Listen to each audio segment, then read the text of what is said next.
Hey PCWorld fans, Adam here with the Falcon Northwest Tiki. It's an 11.6 liter micro tower, which has been updated for 2022 to fit the newest high-end components that are out there right now. This particular configuration features an RTX 3080 Ti and a Core i9-12900 non-K cooled with an Intel stock cooler. This is actually the very first time that I saw the new Intel stock cooler design, so I was pretty interested to see how it performs. Now before we get to the performance though, I actually want to do a few things. First off, I want to do a quick tour of this box and talk about the spec configuration as it is configured for my unit that I have here. Then I actually want to sit down next door with Gordon and have him explain to me just what the hell a micro tower is, because I haven't heard too much about it myself. And lastly, I do want to do some thermal testing because as a recent convert to small form factor PCs myself, I know just how hard it can be to cool these power hungry parts. With that out of the way, let's get to it. So first off, let's do a little tour of the Tiki itself. Like I said, it's an 11.6 liter case. It measures at 4 inches wide, 13.6 inches deep, and 13 inches tall. Now it weighs a whopping 25 pounds, but that's because 5 to 6 of those pounds are contained here in this heavy base that you can actually detach if you want to. But I will say that having such a tall, thin design, it definitely necessitates having this base. I'm gonna do a little test here. Let's hope I don't break it. Okay, yeah. It's pretty stable. I will say that my cat BB has climbed onto this. While she doesn't necessarily like how thin it is, I actually never felt like she was going to tip it over. This base plate does do a pretty good job. Now, the design of the Tiki is actually fairly unchanged over the past 10 years or so, at least what I'm told. But they have made some changes to the cutouts and kind of the cooling design of it to fit these more power-hungry and therefore hotter components. Now let's kind of compare it size-wise to a couple of cases I have here. This is the fan favorite A4H2O. Now I'm going to kind of line it up here depth-wise. This is an 11.1 liter case, so half a liter smaller overall than the Tiki, but it is pretty close, especially on the depth. It's just probably maybe half an inch off, but it is shorter and wider, obviously. I will say my cat BB likes the wider design of this one, but it's kind of two sides of the same coin, right? Do you want the tower kind of style, or do you want the more sandwich kind of style of the internals? Obviously, by the H2O naming scheme, this is meant for water cooling, and the Tiki is all air cooled, so a little bit different there. Now let's compare it to my own personal gaming rig that I built late last year. This is the Lian Q58. Now this clocks in at 14.5 liters, so definitely larger than the Tiki overall. It is a sandwich style layout. Depth-wise, it's actually pretty similar, but when it comes to the width, it is much wider than the A4H2O. BB feels really comfy on the top of this one. This is what I've been gaming on for the last 6 months. I will say once we get to the performance metrics part of the video, this is what I'm going to actually be comparing it to. So definitely stick around for that, because it's kind of interesting to see this kind of sandwich style liquid cooling layout compared to these all air cooled layout of the Tiki. So, and last but not least, let's compare it to the Sony PlayStation 5. Now, I will say personally, I do not necessarily like the look of the PlayStation 5, but you know, when you compare it to the Tiki here, this is the disc version, and it's actually pretty similar in width. The PS5 is actually taller, but the PS5 is shorter this way, so pretty comparable overall, except for the fact that this is a custom PC, and you can swap out the parts if you want to. It is already more powerful than the PS5 right now, but later on you can make it even more powerful if you wanted to.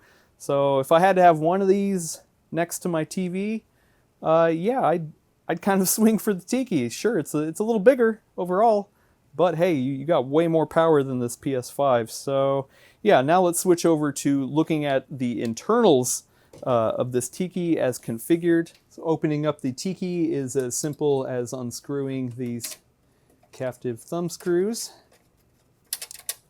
sliding the panel back, and then laying it down. So here you can see the guts of the tower system here. Once again, we have a Intel Core i9 12900 non-K getting cooled with the Intel stock cooler.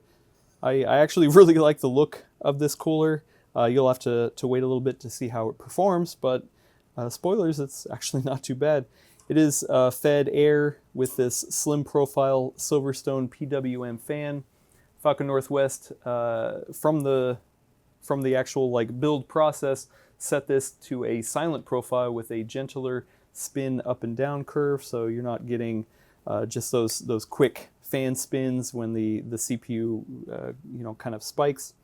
The CPU is slotted into an Asus ROG Strix Z690i gaming Wi-Fi mini ITX motherboard. We have 32 gig total of DDR5 G-Skill RAM set to 5600 mega transfers per second. And as configured here, it only has one NVMe SSD, and that is an 2 terabyte Seagate FireCuda 512, but this motherboard does accept 2, M.2 if you wanted to add another one. It also has optional mounting brackets for 2.5-inch SSDs and 3.5-inch hard drives if you wanted to do that.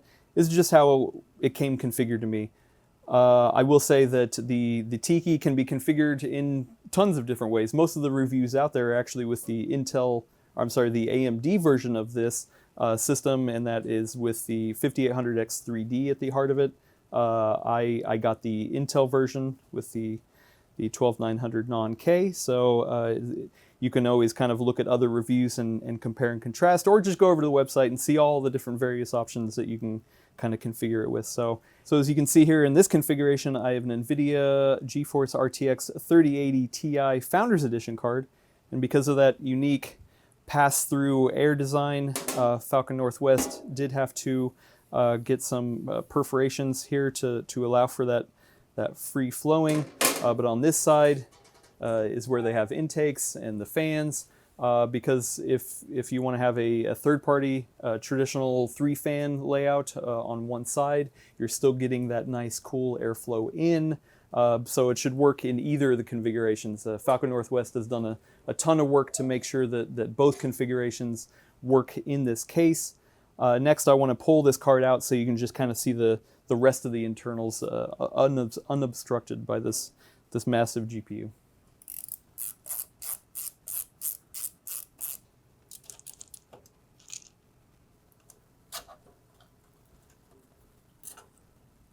So the GPU is held in place by this bracket here on the back with 2 screws on the panel, and then of course the 2 screws in the slot cover. So I'm just going to set this down for a second, and you can see that the same Silverstone 120 millimeter slim fans are put on the back side of this panel here to feed the car cool air, and then the card is plugged into this kind of short riser cable.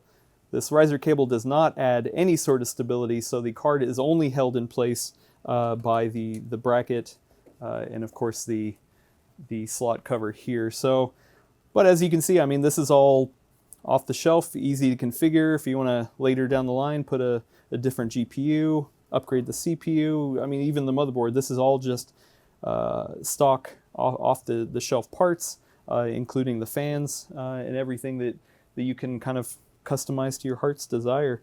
I will say that these GPU intake fans, Falcon Northwest has set them to a custom fixed RPM, low pressure, low RPM fan curve that's designed to gently feed the GPU to keep its fans from needing to ramp up. In this configuration, they also left the fan curves on the GPU itself just to stock. So yeah, we'll have to see when it comes to testing how well this whole cooling system works in such a small case. But before we get to the performance, I want to go over to the studio and kind of see if Gordon can explain to me real quick what the hell a micro tower is, how it came to be and why Tiki is kind of the last one standing, because I don't really have too many experience with this. So let's go over to the studio and see if we can bug Gordon. All right, Gordon, history lesson time. In November 2013, you wrote a big article about microtowers. So I thought, you know what? You're the guy I need to talk to about this Tiki. This is the first microtower I've ever seen, and my first thought was, Gordon, what the hell is a microtower? I would say originally it was always sort of defined as a computer built on mostly off-the-shelf components, so mini ITX motherboard. Okay. My definition of it, was it had to have a desktop GPU in it. That makes sense. And a desktop CPU. To me, that was what a microtower was. And the concept is a tower, which nobody ran sound cards and Ethernet cards and all these other add-in cards anymore. You sort of shed all those extra add-in cards, and then you just shrink the whole thing down. This is significantly smaller than a conventional, full-size tower that most people still are used to these days. But it still gave you all the upgradability and flexibility of a full-size tower, just without the ability to add all those extra add-in cards. So this is almost kind of the precursor to small form factor, is what you're saying? Well, before this, a small form factor, probably you could arguably say the company that popularized small form factor was Shuttle. In fact, they tried to call it Shuttle form factor. It wasn't even small form factor. Really? Because Shuttle everybody loved those. The shuttles were amazing. They were basically the size of a shoebox and shaped like a shoebox. You still know what they look like. And the big thing was desktop part, a small motherboard, because it wasn't necessarily mini ITX originally, as well as desktop. So mostly desktop parts in a little tiny box, but it was always a shoebox. And I think the tower sort of was popularized because it took up less desk space than a larger shuttle box. Makes sense. And then also you'll notice there's no optical drive, right? So even in 2013, optical drives were very much out of favor. And also I do want to point out, probably the first micro tower is, you can see it on here, is the Alienware X51. Alienware made basically using the same definition of a desktop GPU replaceable, a desktop CPU, a desktop RAM, basically, inside of a small tower. They put that in the original X51, but one thing they did was they put the power brick outside. So instead of using an internal power brick, they used sort of a laptop style, power brick that you're used to. Huh. That was really the original micro tower using off-the-shelf parts. But if you want to go back even further, we should also give a shout out to HP's Firebird. And you can look it up on the internet, just go look up HP Firebird. It will look very similar to this. It was even bigger though, because it had an optical drive, because it came out in 2008 and people had to have their optical drives in 2008. But it looked like a little tiny desktop tower on a stand. The key difference with the original HP Firebird, though, is it used a Core 2 Quad desktop part, but then it used two mobile 9800 video cards in SLI. And so I think they just decided they couldn't do a desktop GPU in there. And you could say that probably was the first instance of a micro tower. But because it used mobile GPUs, I don't think that really did anybody any jazz, because nobody likes never being able to upgrade graphics cards. Well, would you say the micro towers were usually targeted towards gamers? Like, was this a gamer thing? It was a gamer thing. I think the idea was like, you live and you just don't have a lot of space. You just wanted, because look how compact this thing is. They have over the years been able to pack 90% the performance of a desktop tower, and of course that's before desktop powers got so much more powerful and also consumed so much more power and needed so much more cooling that arguably you're not going to be able to touch a full-size tower with a micro tower today. But we'll see in the performance section. 10 years ago though, you actually could get really close, because a desktop CPU from 10 to 12 years ago wasn't exactly so far away from what you could jam into a tiny box like that. Interesting. Okay, well, my last question is, why do you think they went away? Or why do you think the Tiki is the last one standing, really? Yeah, it's interesting because, look, this tower, this cover of this magazine has a digital storm system, it has an Alienware, it has an iBuyPower system. There might have been a couple other people that have tried micro towers. Of all those companies, Digital Storm has a much larger version of their micro tower. It's still around. It's so big you might say it's not really a micro tower. iBuyPower and Alienware have also sort of like, this isn't going anywhere. I think it's because the power requirements of today's hardware just got more and more. It was harder to, you make compromises when you make a small box, no matter what. Simple physics are at play. And I think the appetite for people is just like, they just like the flexibility of a full-size case. Now, you're a big fan of mini ITX builds. Yeah. You can get those in just all kinds of unusual shaped machines.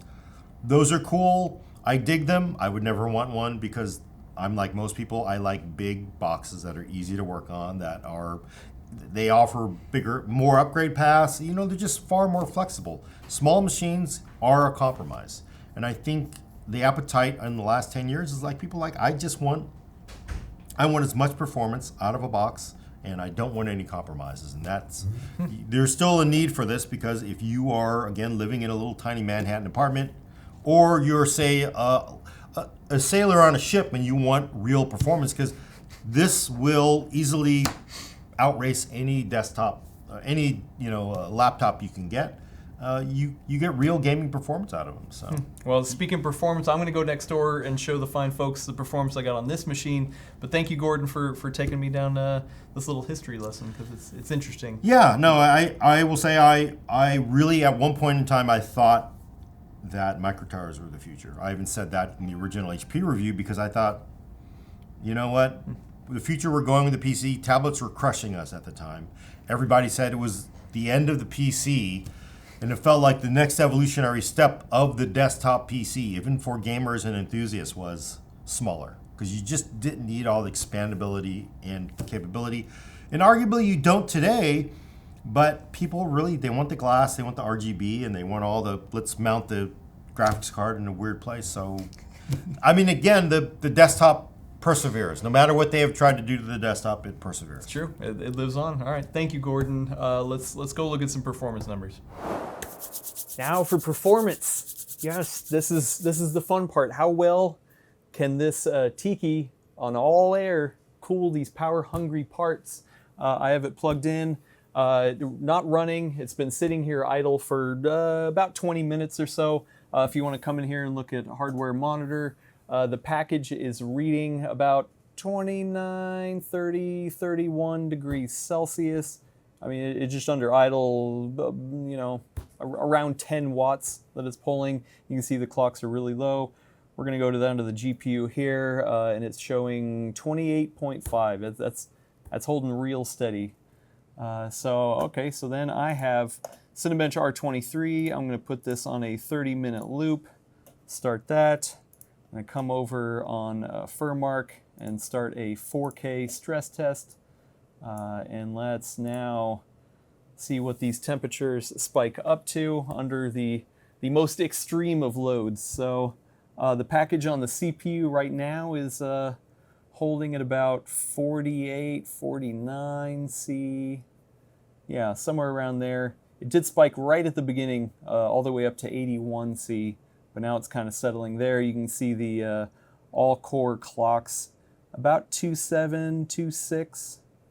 And it is using that whole 65 watts of power on the CPU, so we're definitely chugging it down. And on the GPU, we're at a 98, 97% utilization. And then the temperature on the GPU package is 59, 60. I just clicked over to 60. And the fans are about 1200 RPM here. So about 62. It is heating up. We're going to let it heat up for a second. Let's go check out on the package itself. 55, 54. So it's heating up. Let's let this run for about 10 minutes and see just where it's kind of plateauing at. All right, so Cinebench tells me we've been running about 20 minutes here on this 30-minute pass. It's at pass 24. Let's look over here at hardware monitor. The temperature on the package is hanging around 62 to 64 C. It kind of spiked right at the beginning, and I haven't really seen it jump past 64 C on the actual package itself. We're still pulling in the full 65 watts. We're still hanging around 2.6 on all the P cores. If we look at the GPU itself, we're still about 98% utilization. The fans have ramped up to just under 1900 RPM, and the temperature is pretty much hanging right at that 73 C threshold, a little bit higher, a little bit lower, but pretty much averaging out at 73 C. If you are wondering, the score on Cinebench for this multi-threader right now is hanging at 15395 for this all-core load. But now that it's all toasty in this system, I'm going to stop this all-core load and start up a single core, because I am curious to see what the temperatures are at under a single core load. So we can see that the highest that we're getting here on one of the cores, what we got 4.9. Yeah, I'm not seeing anything really spike over that 4.9 pretty much. But the temperature is definitely hotter. We're hanging up here now at 74, 84. I just saw 75, 84, 76. So considerably hotter on a single core load than a multi-core load. And the GPU temperature down here is still hanging at 73. So it doesn't seem like there's too much bleed going up in the system towards the GPU itself.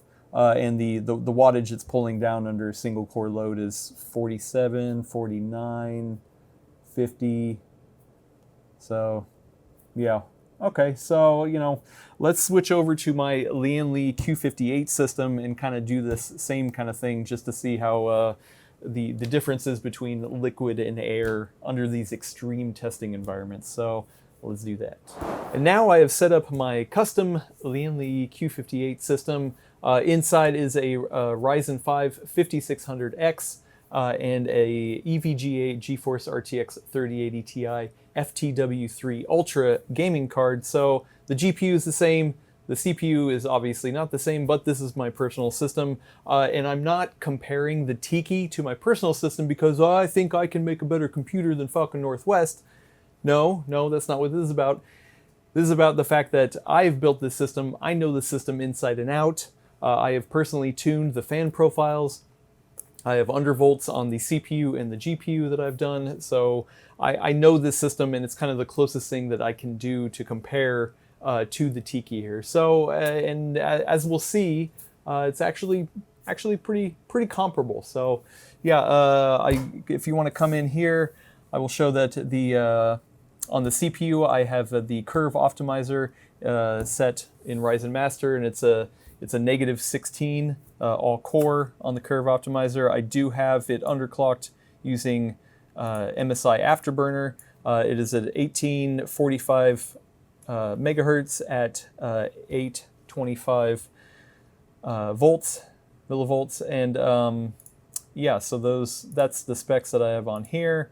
And right now, we actually went to lunch, so this has been idling for a while. And the liquid temperature in this NZXT 240 millimeter rad is sitting around 35 C, and has so for about 30 minutes here.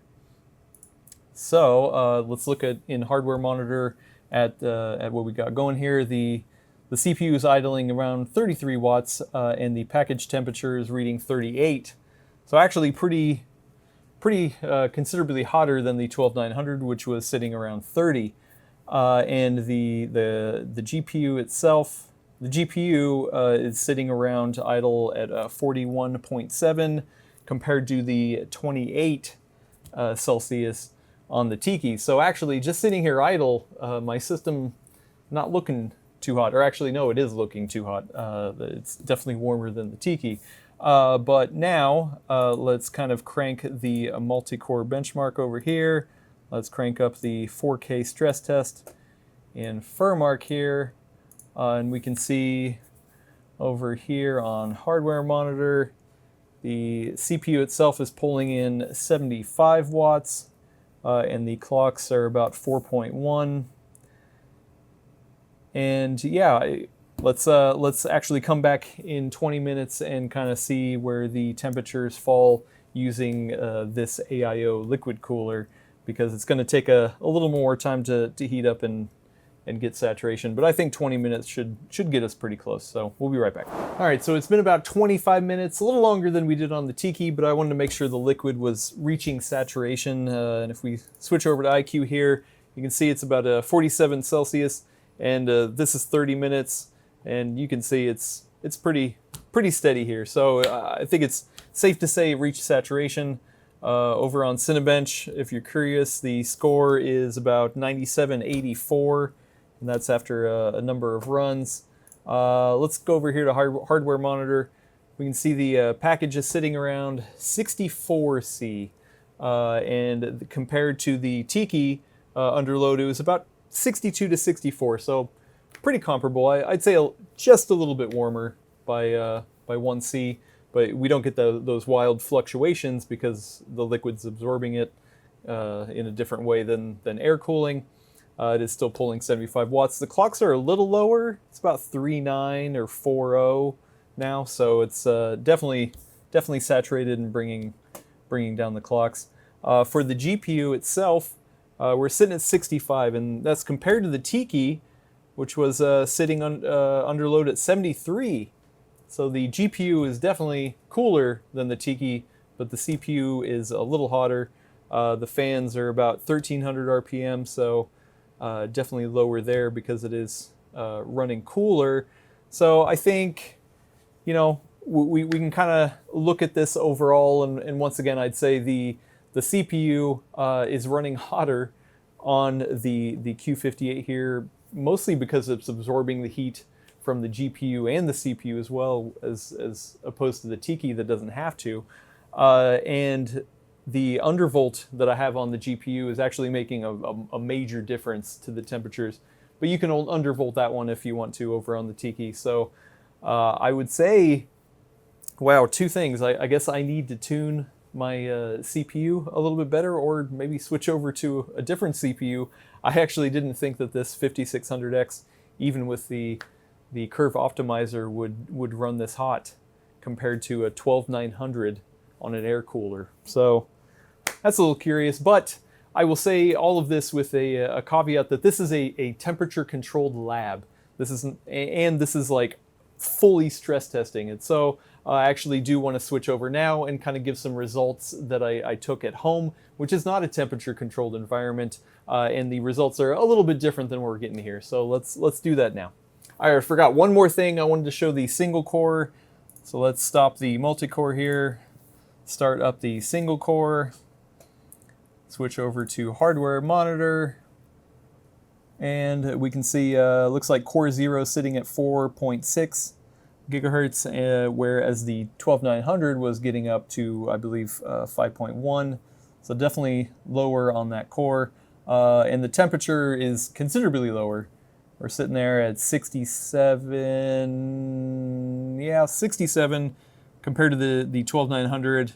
When we did the single core, it was 74, 76. So some of that is obviously the single core does not boost as high on the 5600X, but also part of that is the liquid is probably limiting some of the performance factor there. So yeah, I just wanted to show that off. All right, now to the test from home. All right, so once again, testing here under extreme conditions.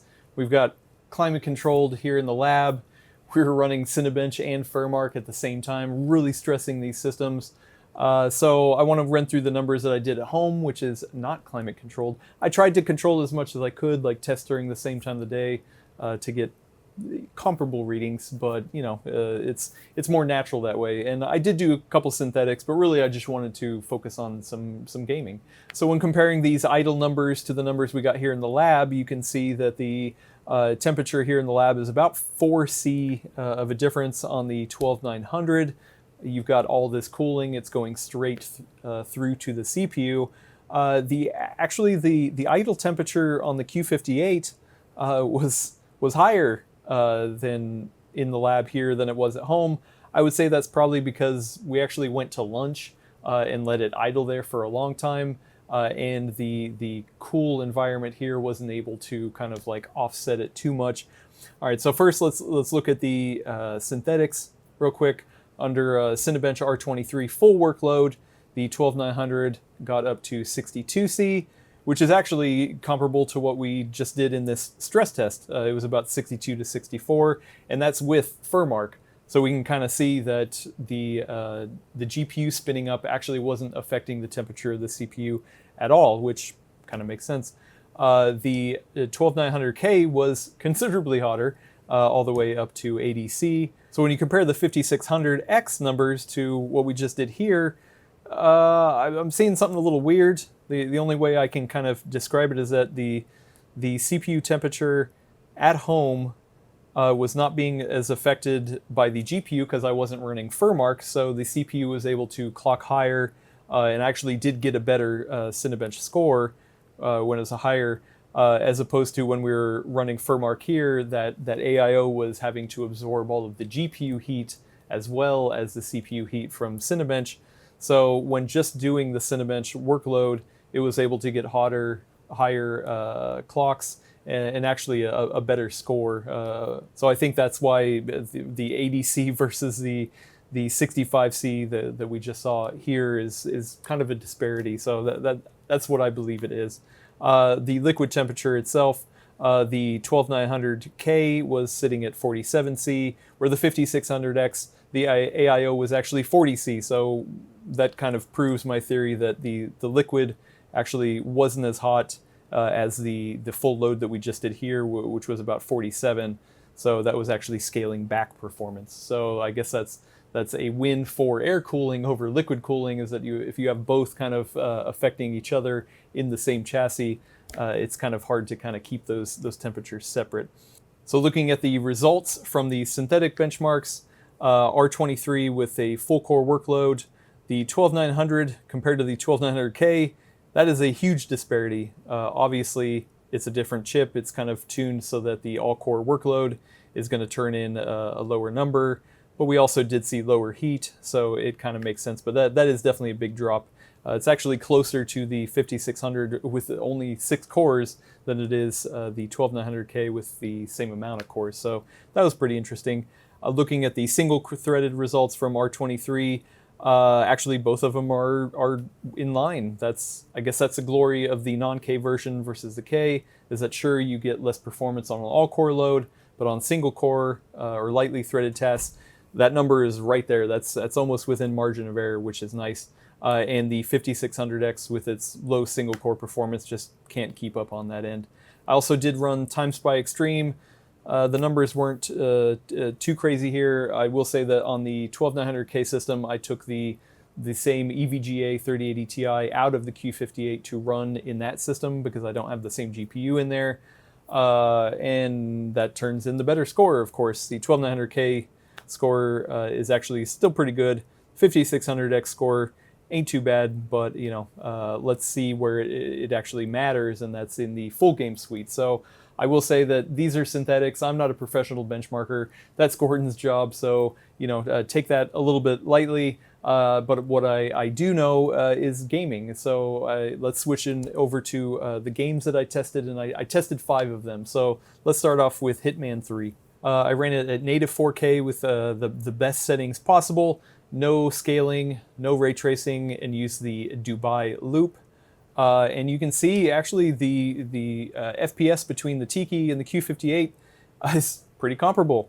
The Q58, I would say, is turning in a little bit better of an FPS score here because I have that undervolt on that GPU. I really think I'm getting a little bit extra performance out of that, but that can be done on the Tiki itself. The CPU in the Tiki ran a little bit hotter, but the GPU was actually sitting there at the same temperature. And the AIO temperature in the Q58 was 45C. So definitely was soaking up kind of all the temperatures that it was thrown at it. But I mean, really, if you look at this, the CPU being 5C off is definitely a difference. But man, that's actually pretty comparable when you just come to the raw FPS numbers. So I would say that's pretty good. So switching over to Horizon Zero Dawn, I ran it in native 4K with the ultimate preset. No scaling options, no ray tracing, anything special like that. And we see the numbers, once again, are actually pretty damn comparable. The CPU was at the same temperature as 65C. GPU was a little hotter on the Tiki at 73C compared to 71C. The FPS was right in line too, 87 versus 89. I will say the only difference was that on the Tiki system, I was getting some serious frame time spikes in between the benchmark run.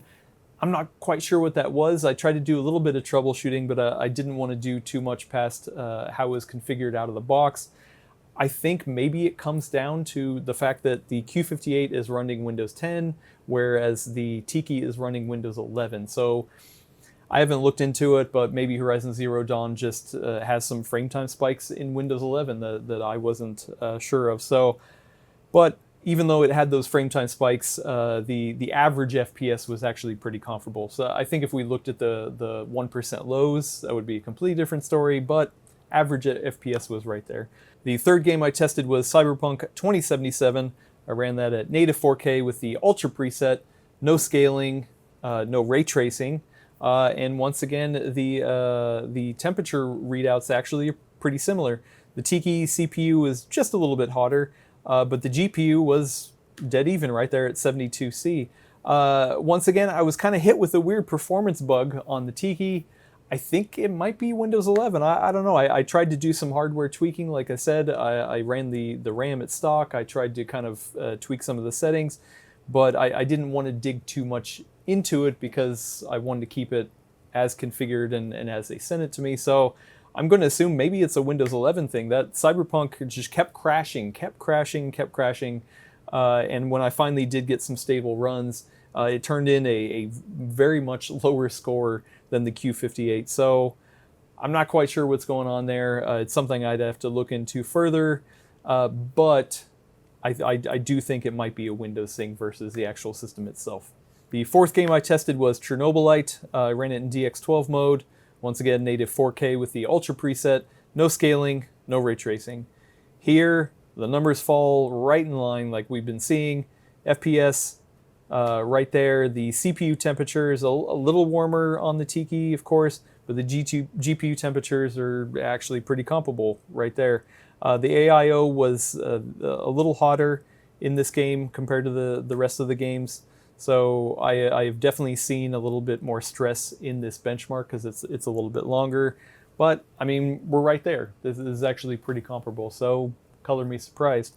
The last game I tested was Evil Genius 2. I ran it in DX12 mode, once again with native 4K and the max settings, but it actually has a built-in 30-minute loop, which is pretty awesome because I really wanted to saturate this AIO. Benchmark sometimes can be a little bit shorter and it doesn't show the full AIO getting the heat saturated. So looking at the numbers, the FPS is right on par right there. The CPU is definitely hotter on the Tiki compared to the Q58. I think the AIO was just able to wick it away a little bit better. But I also think that game is probably a little less CPU dependent is what I'd have to guess. But looking at the GPU, it's right there. The Tiki was just a little bit warmer. And the AIO was definitely saturated right there at 50C, so kind of like what we saw in Chernobylite. But the disparity between the CPU temperatures was the biggest one we saw out of all these. That is 9 degrees C. So I wonder if just that stock Intel cooler can't keep it cooled for that long, and the AIO was a lot more efficient at doing that. Could have been maybe that the game was more single-threaded, so I definitely saw the temperatures increase on the Tiki under single-threaded loads compared to multi-threaded workloads, so that could be it as well. I didn't really dig too deep into it. So if we look at all the performance numbers and all the thermal numbers when gaming, is actually on par. I got to tell you the truth. When I came into this, I was like, really? You're going to cool a 12900 with a stock cooler? I was for sure that my custom tuned rig would actually perform better than the Tiki, but I would say just for pure gaming, it's pretty damn close. There's a little bit of swings depending on the game, but wow, okay, good job, guys over at Falcon Northwest. Either you are really good at your job or I really suck at my job, one of those two, or maybe a mix of both. Now to wrap it up here, I do want to comment on the noise performance of both of these systems. I've taken a lot of time to kind of create custom fan curves to my liking on the Q58. It idles really low and it actually doesn't ramp up very high even under load. I'd like to have a more silent system as opposed to one that's going to have maximum performance. So that's how I tune it. The folks over at Falcon Northwest tune it a little bit different. And I would say at idle, even though the temperatures were kind of comparable at home, I will say the fans were a lot louder on the Falcon Northwest system. None of them actually spun down to zero. And I will say if I had this system running on a desk, that would actually be pretty annoying. I would want to go in there and tweak them so that if I was running under idle, a lot of those fans I don't want to just sit there and run. So I kind of didn't like that out-of-the-box fan profile. Under full load, it was actually pretty comparable. I was surprised. It's got way more fans in that system than I have in the Q58, except for I was getting a little bit of coil whine on that Intel stock cooler. Not really bad, but if it's right there next to you, you're definitely going to hear it, especially since there is no kind of sound dampening. All these perforated holes are have the sound coming straight out of it, where at least with the Q58, there's a little bit more of a sound dampening isolation in there happening. So yeah, it's not bad. I'm not going to say that the fan tuning on the Tiki is bad, but I would say the fan profiles for when it's sitting there idle is just a little too loud for my taste. But when speaking of the perforations, they are large holes and there is no mesh. There is nothing to capture any of the dust, any of the grime, except for the top. The mesh is a little bit finer at the top, but it's not really comparable to the Q58. I would say that's probably a sacrifice for a little bit of performance, but at least you get a little bit of sound dampening. You get a little extra protection to say, hey, if any dust particles were to get in there, I feel better about the potential dust buildup in the Q58 as compared to the Tiki. But that's kind of a personal preference. With the Tiki, you could always just pull the side panel off more often and take a compressed air can to it. As long as you're kind of doing general maintenance, I don't think it's going to be a problem over the long run. So when it's all said and done, now that I know what a mini tower is, Gordon gave me the history of it, I've kind of looked at the performance and was kind of blown away. I was not expecting that, but obviously the folks at Falcon Northwest know what they're doing. They did a lot of testing on this, so I feel pretty good about the setup here. And I'm surprised that this is actually the final micro tower standing. It's crazy. I do like this form factor. I think it makes sense, especially in a home theater environment. I mean, with something that has a comparable footprint to a PS5. That's actually not bad. You could fit that behind a TV and not have any problems as long as it's going to get adequate airflow for performance. And it really does surprise me that there's not more competition in this pre-built space. I guess Main Gear and Origin, they do have smaller options out there, but nothing near this. It's not close to this 11-liter case that the Tiki is rocking here. The closest you can probably get is maybe the Corsair 1 system, but that's not really it doesn't have the same configuration options. It doesn't have the same upgradability options. It is kind of meant to be a package that you set down and you kind of use. So it's kind of comparable, but also kind of not. I haven't tested a Corsair 1, so I can't speak to it too much. But from what I've seen with the Tiki, I kind of dig it.